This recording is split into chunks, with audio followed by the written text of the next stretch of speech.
and college, before I joined university, I was doing drama, Mr. Speaker. In fact, I was the best character, and I'm still even in Bunge. So, Mr. Speaker, this satire thing, I've been doing it.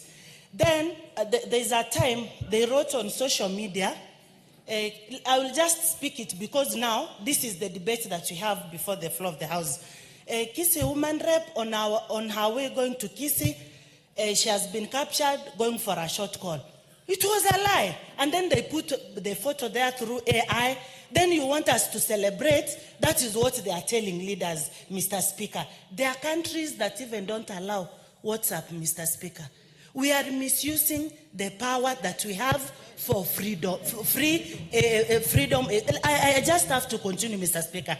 We are misusing. That quote must be noted.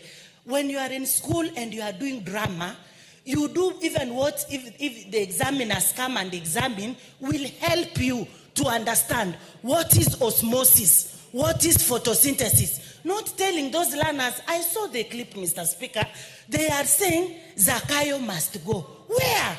Just like the other day they were saying the speaker must go. Which speaker must go? Where?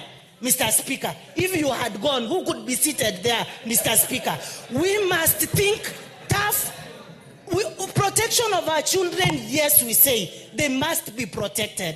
They must be given money, capitation, books, they must be given, but allowing politicians to join school, and then it is the drama teachers who should form the scripts, Mr. Speaker. So you go to school as a politician, you take the role of a drama teacher, and then you want us to clap for you.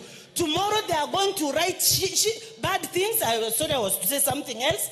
And then we will say, what did we do, Mr. Speaker? That was wrong. That is not a drama teacher, but a politician who has vengeance and he wants to prove a point. Before he proves his point, he must be told this is very, very wrong.